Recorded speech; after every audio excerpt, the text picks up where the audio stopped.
الحمد لله نحمده ونستعينه ونستغفره ونعوذ بالله من شرور أنفسنا ومن سيئات أعمالنا من يهده الله فلا مضل له ومن يضلل فلا هادي له وأشهد أن لا إله إلا الله وحده لا شريك له وأشهد أن محمدا عبده ورسوله أما بعد فإن خير الحديث كتاب الله وخير الهدي هدي محمد صلى الله عليه وسلم وشر الأمور محدثاتها وكل محدثة بدعة وكل بدعة ضلالة وكل ضلالة في النار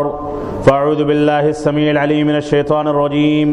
بسم الله الرحمن الرحيم وإنك لعلى خلق عظيم وقال النبي صلى الله عليه وسلم بعثت لأتمم مكارم الأخلاق. محترم سامعین کرام، بزرگان دین، نوجوانان ملت اسلامیہ اور خواتین اسلام، جیسا کہ وعدہ کیا گیا تھا کہ چند ہی ایام کے بعد رسول اکرم صلی اللہ علیہ وسلم سے محبت کی دعوے داری کرنے والے اور محبت کی دعوے داری ہی کی بنیاد پر جشن میلاد منانے والے افراد کے وہ ایام قریب ہیں جن میں رسول اکرم صلی اللہ علیہ وسلم کی تعلیمات کی توہین کی جاتی ہے. آپ کی جو تعلیمات ہیں اور آپ نے رسول اکرم صلی اللہ علیہ وسلم نے امت اسلامیہ کو جن چیزوں پر چلنے کا حکم دیا ہے ان چیزوں کی شہرک کاٹی جاتی ہے. وہ طریقہ جو خود رسول اکرم صلی اللہ علیہ وسلم نے اختیار نہیں کیا، صحابہ کرام نے اختیار نہیں کیا، رسول اکرم صلی اللہ علیہ وسلم سے پہلے اولو العزم من الرسل جو گزرے انہوں نے اختیار نہیں کیا، صحابہ کرام کے پورے عہد ذری میں اس چیز کو کہیں بھی نہیں اپنایا گیا، نہ ائمہ اربعہ نے اپنایا، نہ محدثین کرام نے اپنایا، نہ فقہاء کرام نے اپنایا. یہ ساری کی ساری چیزیں بعد کے ادوار میں کئی صدیاں گزر جانے کے بعد رسول اکرم صلی اللہ علیہ وسلم کی محبت کے نام پر امت اسلامیہ کو دھوکے میں رکھنے اور دھوکے میں ڈالنے کے لیے نہ جانے کون کون سے رواج اختیار کیے گئے. یہ دیکھا گیا کہ کرسچنز اور عیسائی عیسیٰ علیہ السلام کا کرسمس مناتے ہیں. یہ دیکھا گیا کہ عیسائیوں میں اور یہودیوں میں بچوں کی ولادت کا دن منایا جاتا ہے. یہ دیکھا گیا کہ عیدین کے علاوہ بہت ساری ایسی چیزیں ہیں جو دوسرے مذاہب میں منائی جاتی ہیں لیکن اسلام اس کی گنجائش نہیں رکھتا. تو دوسروں سے پیچھے ہم کیسے رہیں، اس تصور کے تحت نہ جانے کون کون سی چیزیں ایجاد کی گئیں. رسول اکرم صلی اللہ علیہ وسلم جب مدینہ منورہ تشریف لائے ہجرت کرنے کے بعد تو آپ نے دیکھا کہ وہاں پر یہودی اور نصارہ کے ہاں کئی ساری عیدیں منائی جاتی ہیں، خوشی کے ایام منائے جاتے ہیں. آپ نے ان کے بارے میں دریافت کیا اور اس کے بعد فرمایا یہ ساری کی ساری چیزیں آج سے ختم کی جاتی ہیں اور اللہ رب العالمین نے ان ساری کی ساری عیدوں اور ساری کی ساری مناسبات اور ساری کی ساری خوشیوں کے بدلے تم کو 2 دن عنایت کیے ہیں، ایک عید الفطر اور ایک عید الاضحیٰ. ان دونوں کو تم لوگ خوشی کے طور پر، خاص دن کے طور پر اور اسی طرح سے مسرت اور خوشی کے اظہار کے طور پر منایا کرو. اس کے علاوہ کوئی تیسری عید، کوئی تیسری مناسبت، کوئی ایسی چیز جس کی مناسبت سے ہم حکومتوں سے چھٹیوں کا مطالبہ کریں، کوئی ایسی چیز جس کی مناسبت سے ہم یہ ثابت کرنے کی کوشش کریں کہ ہم مسلمان ہیں اور ہم کو بھی غیروں کی طرح سے چھٹیاں چاہیے اور بے عملی کی زندگی چاہیے، ایسی زندگی چاہیے جو عمل سے، محنت و جستجو سے دور ہو اور انسان جاب کو چھوڑ کر کے، نوکری کو چھوڑ کر کے، محنت و لگن کو چھوڑ کر کے پورا کا پورا دن اپنے گھروں میں یا ایسی چیزوں میں گزار دے جن چیزوں کو رسول اکرم صلی اللہ علیہ وسلم نے ناجائز قرار دیا ہے. تو بدقسمتی یہ ہے کہ رسول اکرم صلی اللہ علیہ وسلم سے محبت کی دعوے داری کرنے والے آپ کی ولادت کے دن کے نام پر نہ جانے کون کون سی ایسی تعلیمات ہیں جن سے رسول اکرم صلی اللہ علیہ وسلم نے روکا ان کو انجام دیتے ہیں. ان کو انجام دے کر کے یہ ثابت کرنے کی کوشش کی جاتی ہے کہ ہم محبت رسول میں دوسرے لوگوں سے آگے بڑھ چکے ہیں. رسول اکرم صلی اللہ علیہ علیہ وسلم سے محبت اگر ہوتی، آپ سے الفت ہوتی، آپ سے لگاؤ ہوتا، آپ سے انسیت ہوتی، آپ کی سیرت اور آپ کی سنت سے محبت ہوتی، اس کا پاس و لحاظ ہوتا، تو اللہ کے نبی صلی اللہ علیہ وسلم کی ولادت کے مزعومہ دن کے دن اور اسی روز قبرستانوں میں جا کر کے وہاں پر قبروں والوں سے منتیں مانگ کر، پکی قبروں کے آگے سجدہ کر کے، قبروں کے آگے سجدہ کر کے اور تلاوت کر کے، قبروں کو اونچا تعمیر کر کے رسول اکرم صلی اللہ علیہ وسلم کی آخری وصیتوں کو گلا گھوٹا نہیں جاتا۔ اللہ کے نبی صلی اللہ علیہ وسلم نے بلک بلک کر، اما عائشہ فرماتی ہیں کہ آخری وقت میں جب ملک الموت آئے اور مرض الموت میں آپ مبتلا تھے تو آپ اپنے مبارک چہرے پر اپنی چادر کو رکھتے تھے، پھر ہٹا دیتے تھے، پھر رکھتے تھے، پھر ہٹا دیتے تھے، اور اسی عالم میں، اسی پریشانی میں اور اسی جستجو میں رسول اکرم صلی اللہ علیہ وسلم نے جب آپ کو نماز کے لیے دو دو صحابہ اکرام سہارا دے کر کے لے جاتے تھے، جب آپ کو مسواک چبا کر کے دینے کی ذمہ داری اما عائشہ نے لے رکھی تھی، جب یہ صورتحال تھی کہ اللہ کے نبی صلی اللہ علیہ وسلم گفتگو کرنا چاہتے تھے تو گفتگو نہیں کر سکتے تھے، خود بیٹھنا چاہتے تھے تو بیٹھ نہیں سکتے تھے، کبھی اما عائشہ کی پیٹھ پر سہارا لیتے، کبھی آپ کی مبارک ران پر اپنا سر رکھ دیتے، کبھی سینے پر سر رکھ دیتے، کبھی ان کا سہارا لے کر کے کھڑے ہوتے، اور اسی عالم میں رسول اکرم صلی اللہ علیہ وسلم کی مبارک روح کو قبض کر لیا گیا جب آپ اما عائشہ کے ران پر یا آپ کے سینے پر سر رکھ کر کے آرام فرما رہے تھے۔ یہ عالم تھا، یہ پریشانی تھی، یہ کمزوری تھی۔ اسی عالم میں رسول اکرم صلی اللہ علیہ وسلم نے ساری ہمت کو اکٹھا کر کے، ساری طاقت کو اکٹھا کر کے آپ نے فرمایا لعنت اللہ علی الیہود والنصارى اتخذوا قبور انبیائہم مساجد، کہ اللہ رب العالمین کی لعنت ہو یہودیوں پر، اللہ رب العالمین کی لعنت ہو نصرانیوں پر، اللہ رب العالمین کی لعنت ہو اہل کتاب پر، جنہوں نے اپنے انبیاء کی قبروں کو سجدہ گاہ بنا لیا یا قبروں کے اوپر مسجدیں تعمیر کر لی۔ آج کون سے لوگ ایسے ہیں جو عید میلاد النبی کا جشن مناتے ہوں، محبت رسول کی دعوے داری کرتے ہوں اور ان کے عمل میں یہ ساری کی ساری مخالفتیں نہ پائی جاتی ہوں؟ وہ قبروں پر جاتے ہیں، قبروں کو پکا بناتے ہیں، قبروں پر سجدہ کرتے ہیں، قبروں پر تلاوت کرتے ہیں، قبروں کو اونچا کرتے ہیں، قبروں پر تعمیرات کرتے ہیں، ساری کی ساری چیزوں میں جس میں رسول اکرم صلی اللہ علیہ وسلم نے شدت کے ساتھ ساری جستجو کر کے اور رو رو کر گڑ گڑا کر امت اسلامیہ سے یہ اپیل کی تھی، ان کو یہ حکم دیا تھا کہ میرے بعد ایسا نہ کرنا، میری قبر کو عید نہ بنانا۔ اللہ کے نبی صلی اللہ علیہ وسلم نے یہاں تک فرمایا اولئک شرار الخلق عند اللہ، یہ لوگ جو قبر پرستی کرتے ہیں، یہ لوگ جو قبروں پر قرآن و سنت کی مخالفت کرتے ہیں،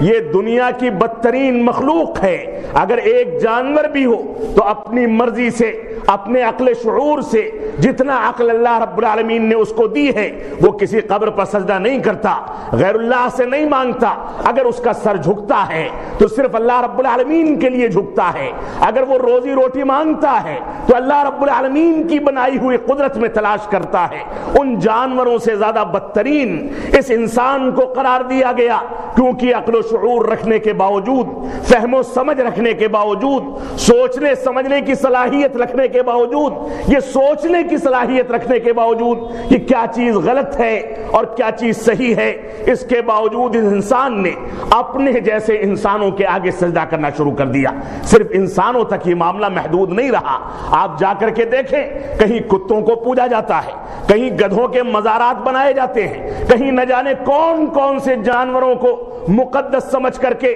یہی مسلمان جس کے آخری نبی نے ان کو وصیت کر کے یہاں تک فرمایا تھا کہ یہود و نصارہ کی مخالفت کرنا، اس کے باوجود یہ مسلمان ان ساری کی ساری آلائشوں میں، ان شرکیات میں، ان فضولیات میں، عقیدے کو منہدم کرنے والی چیزوں اور توحید کو منہدم کرنے والی چیزوں میں مسلسل مبتلا ہوتا چلا جا رہا ہے۔ ان مسلمانوں پر مشکل پڑتی ہے، ان کو اولاد چاہیے ہوتی ہے، ان کو مشکلات دور کرنی ہوتی ہیں، تو یہ مسجدوں کی طرف نہیں دوڑتے، یہ مزاروں کی طرف جانتے ہیں۔ جبکہ رسول اکرم صلی اللہ علیہ وسلم کا طریقہ یہ تھا کہ جب آپ پر کوئی مشکل پڑتی تھی، کہیں سے عذاب کی خبر آتی تھی، کسی مشکل کی خبر آتی تھی، تو آپ مسجد نبوی میں سجدہ ریز ہو جاتے تھے۔ صحابہ کرام فرماتے ہیں اتنا طویل سجدہ، اتنی طویل دعائیں کہ لوگ دیکھ کر کے خوف محسوس کرنے لگتے تھے کہ کہیں ایسا نہ ہو کہ اسی سسک میں رسول اکرم صلی اللہ علیہ وسلم کو کچھ ہو نہ جائے۔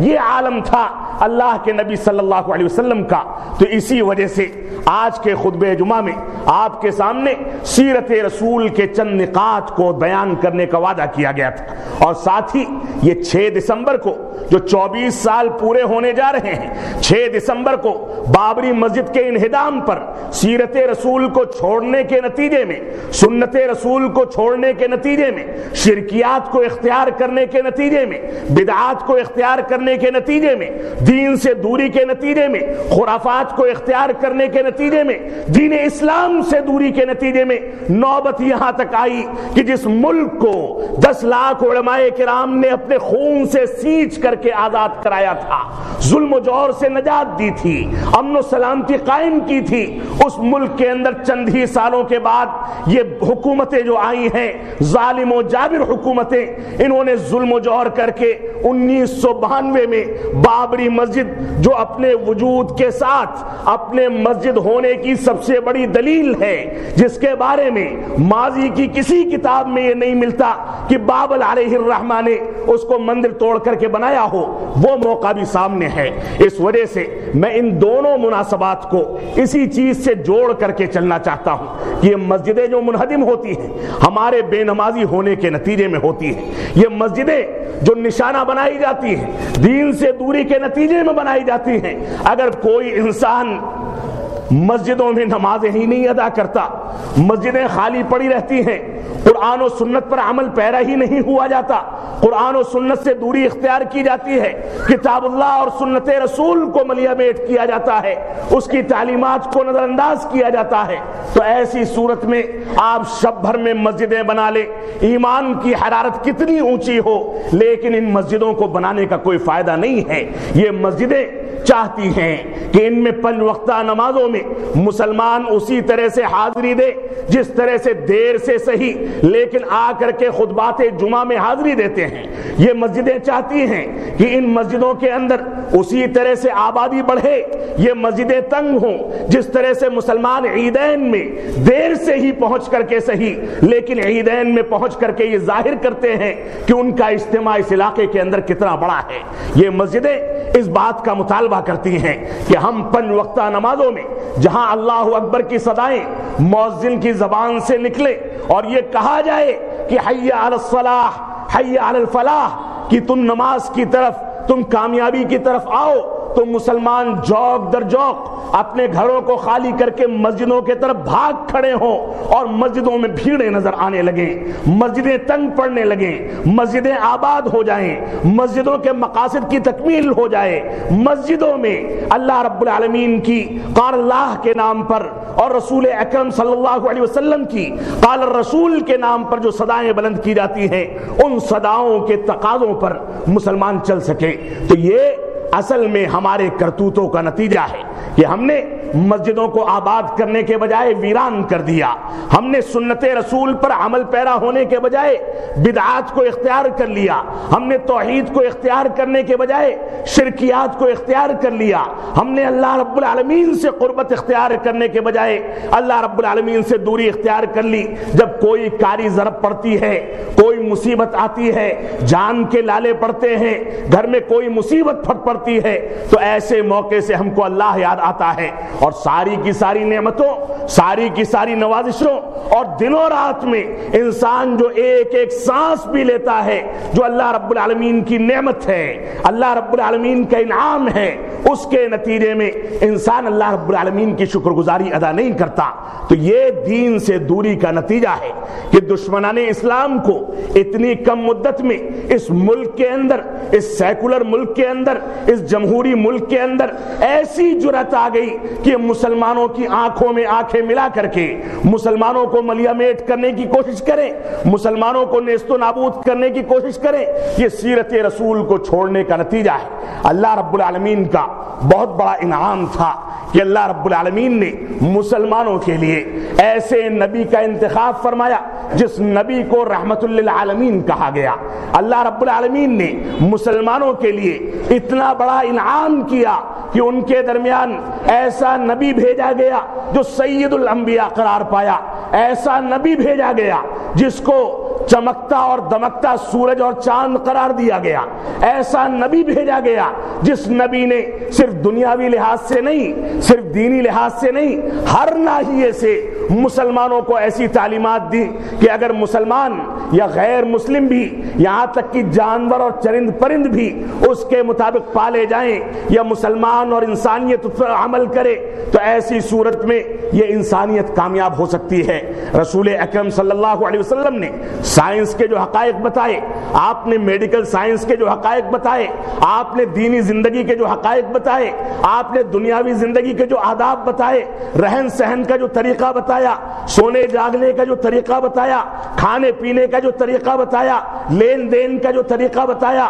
تجارت کے جو اصول بتائے، ایک دوسرے سے ملنے کا طریقہ بتایا، جاگنے سونے کا طریقہ بتایا، سفر کرنے کے آداب بتائے، کھانے پینے کے آداب بتائے، کوئی بھی گوشہ رسول اکرم صلی اللہ علیہ وسلم نے نہیں چھوڑا۔ یہی وجہ ہے پچھلے خطبہ جمعہ میں اس کی طرف اشارہ کیا گیا تھا کہ جب اہل کتاب نے، یہودیوں نے ٹھٹھا اڑایا اور مذاق کیا کہ تمہارا نبی کیسا ہے کہ وہ تو تم کو پیشاب پخانے کا طریقہ بھی بتاتا ہے، تو صحابہ اکرام نے یک زبان ہو کر کے کہا کہ ہاں ہمارا نبی ایسا ہے جو ایک ماں کے طرح سے اپنے بچے کو پالتا ہے، ماں کے طریقے سے بچے کو چلنا سکھاتا ہے، ماں کے طریقے سے پیشاب پخانے کے آداب بتاتا ہے، ایک ماں کے انداز کو اختیار کر کے امت اسلامیہ کے لیے ایسی ممتا کا اظہار کرتا ہے کہ امت اسلامیہ گمراہ نہ ہونے پائے، امت اسلامیہ بھٹکنے نہ پائے، امت اسلامیہ بے راہ روی کا شکار نہ ہونے پائے،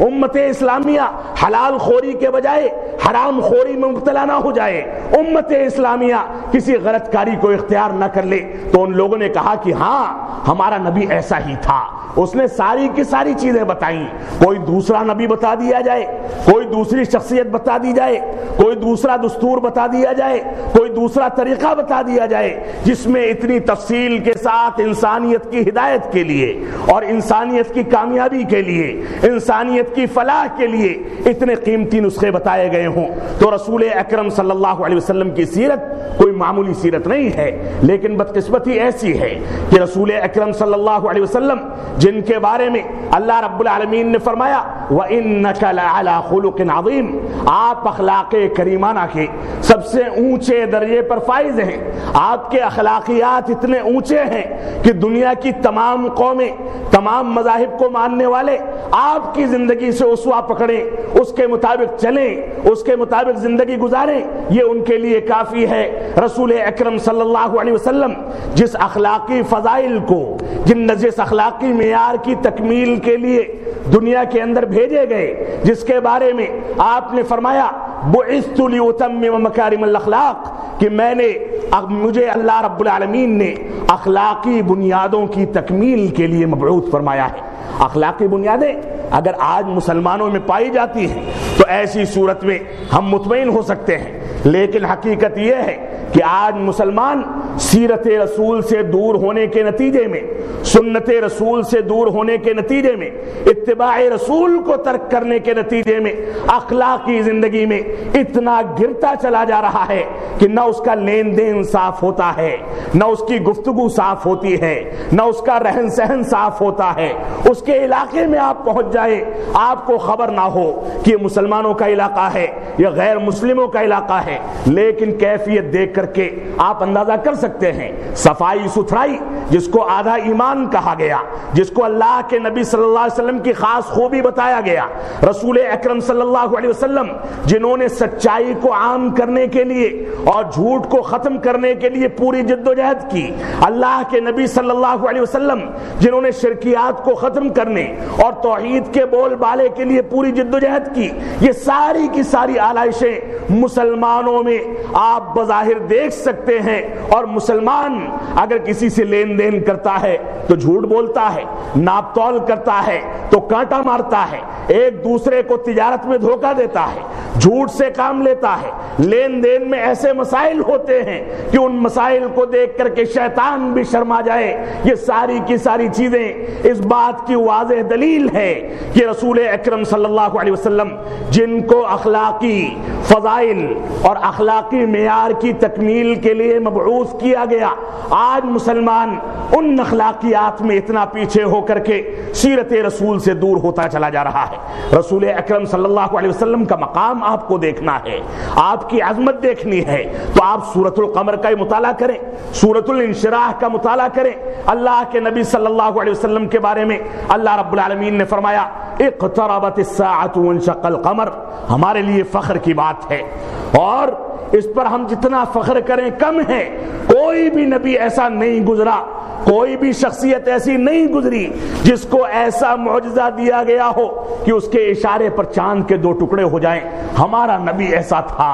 ہم اس کو آئیڈیل مانتے ہیں, ہم اس کو اسوہ اور نمونہ مانتے ہیں, ہم اس کی پیروی کرتے ہیں, ہم اس کی تقلید کرتے ہیں, ہم اس کے مطابق چلتے ہیں, اس وجہ سے کہ ہمارے نبی کو یہ معجزہ دیا گیا کہ ایک اشارہ کیوں نہ کر دے چاند کے بھی دو ٹکڑے ہو جاتے ہیں. ہمارے نبی کے بارے میں اللہ رب العالمین نے قرآن مجید میں مختلف مقامات پر قسمیں کھائیں. اللہ رب العالمین نے فرمایا سبحان الذی اسرا بعبدہ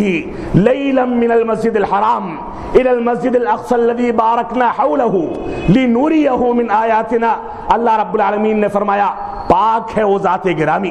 اللہ رب العالمین کی ذات پاک ہے جس نے اپنے بندے کو راتوں رات مکہ مکرمہ سے مسجد اقصیٰ کا اور اس کے بعد ساتوں آسمان کی سیر کرائی. یہ کوئی معمولی بات نہیں تھی کہ آسمان کی سیر کرائی جاتی. آسمان کی سیر کے درمیان آپ کو نماز کے وجوب کا تحفہ دیا جاتا. یہ کوئی معمولی بات نہیں تھی کہ اللہ رب العالمین سے آپ محو گفتگو ہوتے. یہ کوئی معمولی بات نہیں تھی کہ فرشتے آپ کا استقبال کرتے. یہ کوئی معمولی بات نہیں تھی کہ اللہ رب العالمین نے مسجد اقصیٰ کے مقام پر سارے انبیاء کرام کی امامت کے لیے آپ کو منتخب فرمایا اور اس کے بعد آپ نے امامت فرمائی. اللہ کے نبی صلی اللہ علیہ وسلم کی سیرت کا ایک بنیادی پہلو ہے یہ مقام رسول اور عظمت رسول کو سمجھنے کے لیے ہم کو سیرت رسول کا مطالعہ کرنا چاہیے. ہم کو دیکھنا چاہیے کہ اللہ کے نبی صلی اللہ علیہ وسلم کے بارے میں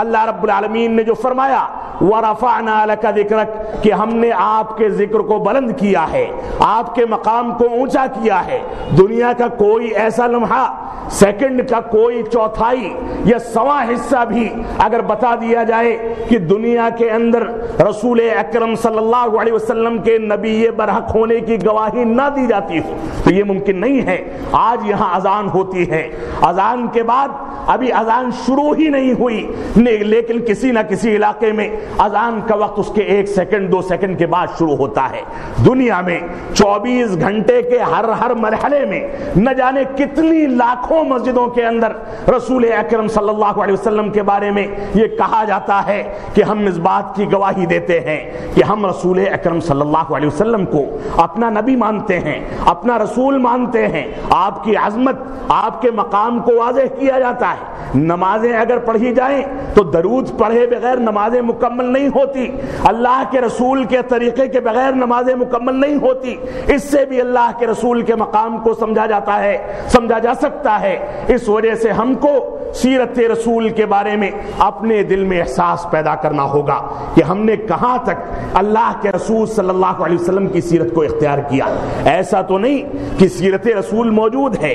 حکم رسول موجود ہے, اسوے رسول موجود ہے, اللہ کے رسول صلی اللہ علیہ وسلم کی تعلیمات موجود ہیں, اس کے باوجود ہم ائمہ کرام کے اقوال کو ڈھونڈتے ہیں, فقہائے کرام کے طریقوں کو ڈھونڈتے ہیں, اس کے مطابق نمازیں ادا کرتے ہیں. اپنی عبادات کو ضائع کرنے کے لیے ہم طریقے رسول سے ہٹ کر کے دوسرے طریقوں کو اختیار کرتے ہیں. اگر ایسا ہے تو ہم کو ان چیزوں سے توبہ کر کے استغفار کر کے رجوع کرنا ہوگا دین اسلام کی جانب، اور رجوع کرنا ہوگا سیرت رسول کی جانب، اور یہ ثابت کرنا ہوگا کہ ہم اللہ کے نبی صلی اللہ علیہ وسلم کے سچے پیروکار ہیں۔ اللہ کے نبی صلی اللہ علیہ وسلم کی خشیت الہی دیکھ لی جائے، تقوی اور پرہیزگاری دیکھ لی جائے، آپ کا عفو درگزر دیکھ لیا جائے، آپ کا صبر و تحمل دیکھ لیا جائے، آپ کا توحید کے تقاضوں پر چلنا دیکھ لیا جائے، آپ کا رونا اور گڑگڑانا دیکھ لیا جائے، آپ کا غریبوں کا خیال کرنا دیکھ لیا جائے۔ رات رات بھر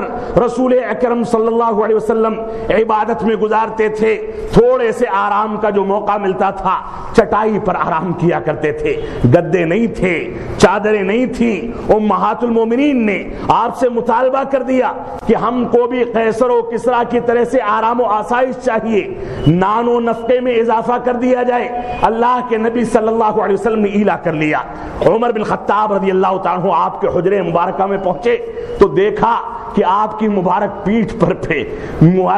پر چٹائی کے نشان پڑے ہوئے ہیں، آپ اسی پر لیٹے ہوئے تھے، چٹائی کے نشان پڑ گئے تھے۔ یہ عالم تھا جو نبی آخر الزماں امت اسلامیہ کی ہدایت کے لیے، اس کی رشد و ہدایت کے لیے، اس کو راہ راست پر لانے کے لیے رات رات بھر روتا ہو، گڑ گڑاتا ہو، دن دن بھر بھوکا رہتا ہو، پیاسا رہتا ہو، جو تین مہینے تک کھجور اور پانی پر گزارا کرتا ہو، جو امت اسلامیہ کی رشد و ہدایت کے لیے دعائیں کرتا ہو، جو امت اسلامیہ کو راہ راست پر لانے کے لیے نہ جانے کون کون سی تدابیر اختیار کرتا ہو۔ آج کے دور میں یہ نوبت آئی ہے کہ ہم اس نبی کی تعلیمات کو مشکل تعلیمات قرار دے کر کے فقہائے کرام کی تعلیمات کو اختیار کرتے ہیں، ان لوگوں کے طریقوں کو اختیار کرتے ہیں، یہاں تک کہتے ہیں کہ اگر نبی آخر الزماں کے قول سے ہمارا قول ٹکرا جائے، ہمارے امام کا قول ٹکرا جائے تو ایسی صورت میں امام کے قول کو اختیار کیا جائے گا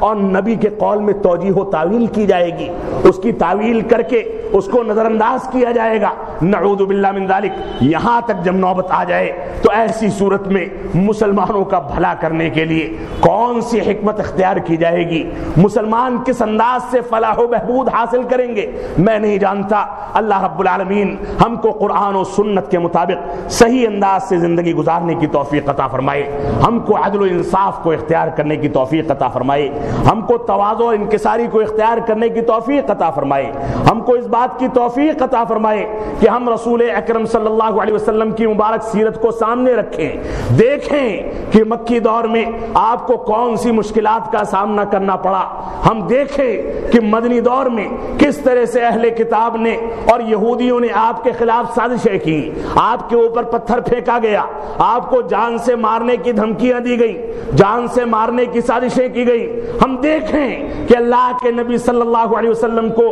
کون سی کیفیات میں اللہ رب العالمین نے مکہ مکرمہ میں پیدا فرمایا، کون سی کیفیات میں آپ کے اوپر وحی کا نزول شروع ہوا، کون سی کیفیات میں آپ کی تربیت کی گئی، کون سی کیفیات میں آپ کے اوپر قرآن مجید کا نزول ہوا، اور کس انداز سے رسول اکرم صلی اللہ علیہ وسلم نے صحابہ کرام کو اپنی پیروی کرنے کا حکم دے کر کے ان کو اس بات پر آمادہ کیا کہ وہ مشکلات تو برداشت کر لیں، وہ انگاروں پر لٹا دیے جائیں اس کو تو برداشت کر لیں، ان کو زنجیروں میں لپیٹ کر کے اور ان کے پیر میں بیڑیاں ڈال کر کے گھسیٹا جائے، اس بات کو تو وہ برداشت کر لیں، ان کو قتل کر دیا جائے اس بات کو تو وہ برداشت کر لیں، ان کے خلاف سازشیں کی جائیں اس بات کو تو وہ برداشت کر لیں، ان کے ایک ایک روئیں کو اکھاڑ دیا جائے، ان کی کھالیں اکھاڑ دی جائیں، ان کے بال کو نوچ لیا جائے، ان کی گردنیں مڑوڑ دی جائیں، یہ ساری کی ساری چیزیں تو وہ برداشت کر لیں،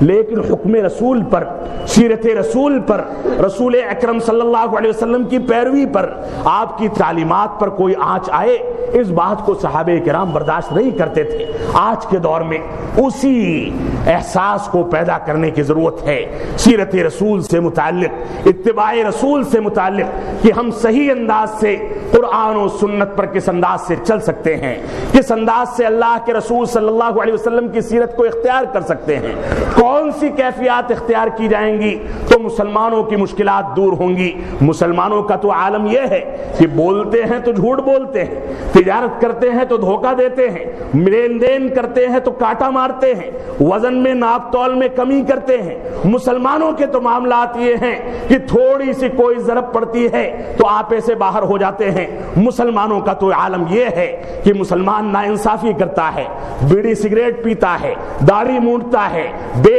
غیر اسلامی لباس پہنتا ہے، ٹخنوں کو ڈھک کر کے گھومتا ہے، مسجدوں سے لا تعلق ہو کر کے بازاروں کی زینت بنتا ہے۔ رات رات بھر آپ دیکھ لیں مسلمان محلوں کو، مسلمان علاقوں کو 12 1 بجے تک، 2 بجے تک اس کے نکڑوں پر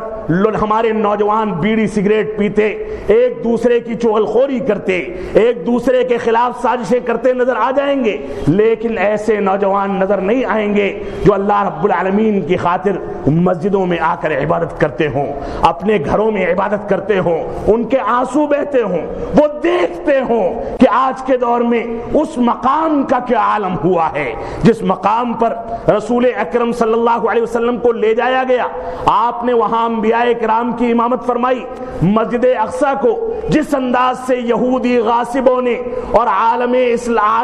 پوری دنیا نے اس کے خلاف سازشیں کر کر کے وہاں پر نہ جانے کتنے قتل و خونریزی کر دی، نہ جانے کتنے ظلم و جور کیے گئے، یہ ساری کی ساری داستان ہمارے نوجوانوں کے سامنے بالخصوص اور پوری امت اسلامیہ کے سامنے بالعموم ہونے چاہیے۔ ان کو سیریا کے حالات سے واقفیت ہونی چاہیے، ان کے ہندوستان کے حالات سے واقفیت ہونی چاہیے کہ ان نازک مراحل میں، ان نازک حالات میں وہ اللہ رب العالمین کی جانب کیسے رجوع کر سکیں، اللہ رب العالمین سے کیسے رو سکیں، گڑ گڑا سکیں، کس انداز سے اللہ رب العالمین سے توبہ و استغفار کر سکیں، بھیک مانگ سکیں کہ اللہ رب العالمین میرا پڑوسی پریشان ہے، میرے علاقے کا انسان پریشان ہے، فلاں علاقے میں مصیبت پھٹ پڑی ہے، یہ ساری کی ساری چیزیں دور فرما۔ اگر اللہ رب العالمین کو یاد کیا جائے گا، اس سے قربت اختیار کی جائے گی تو اللہ کی قسم یہ نوبت نہیں آنے والی۔ اور دوسرا مسئلہ جس کو اختصار کے ساتھ میں یہاں پر ذکر کرنا چاہوں گا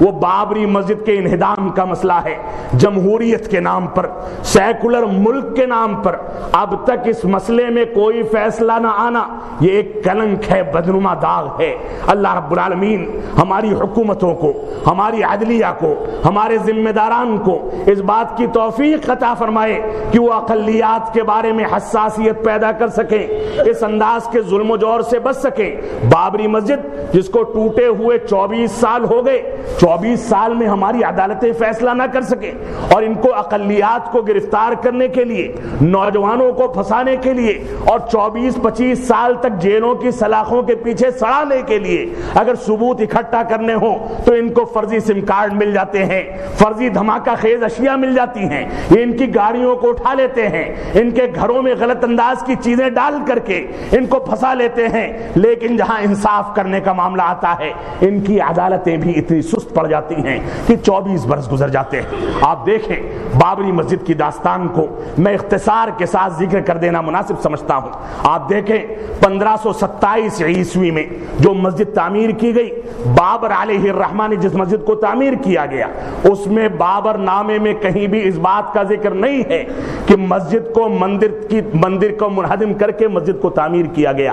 اسی طرح سے آپ آگے آئیں 1575 میں تلسی داس نے وہاں کے بارے میں داستان لکھی، اس کے اندر رام مندر کا کوئی تذکرہ نہیں کیا گیا بلکہ بابری مسجد کا ذکر کیا گیا۔ 1857 میں مسجد کے بغل میں پہلی مرتبہ ایک دیوار کھڑی کر دی گئی، اور دیوار کھڑی کرنے کے بعد وہاں پر مندر بنانے کی کوشش کی گئی اور اس کو ہندوؤں کے حوالے کر دیا گیا، اور اس کے بعد 1883 میں اس حصے میں مندر بنانے کی کوشش کی گئی لیکن یہ لوگ ناکام رہے۔ 1885 میں اس کے 2 ہی سال کے بعد مندر بنانے کی عرضی جب عدلیہ میں داخل کی گئی تو اس عرضی کو 1 سال کے اندر خارج کر دیا گیا، اور یہ ثابت کیا گیا کہ یہاں مندر کا کوئی آثار کسی انداز کا کوئی وجود موجود نہیں ہے، لہذا 1885 میں اور 1886 میں اس اپیل کو بھی خارج کر دیا گیا۔ 1877 میں پہلی بار مندر کی بات کی گئی، اس سے پہلے جو نوعیتیں تھیں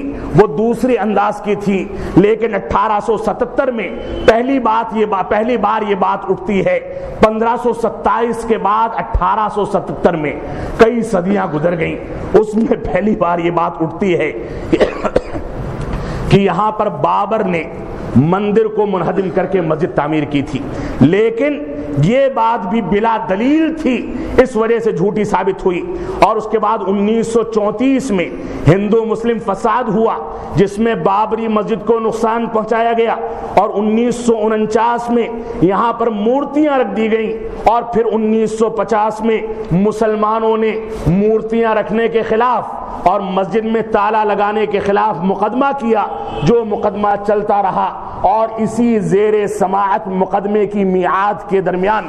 جو کہ ہندوستانی عدلیہ کے لحاظ سے خالصتاً جرم ہے، دہشت گردی ہے، کہ جب ایک مسئلے کی سماعت کسی عدلیہ میں چل رہی ہو تو وہاں بعض دہشت گرد غنڈہ گردی کرتے پہنچے اور اس مسجد کو منہدم کر دیا جائے۔ اور اس کے بعد آج کے دور میں یہاں تک نوبت آ گئی ہے کہ ان لوگوں نے یہ دعویٰ کیا ہے کہ مسلمانوں کا ایک طبقہ ہمارا ساتھ دینے کو تیار ہے،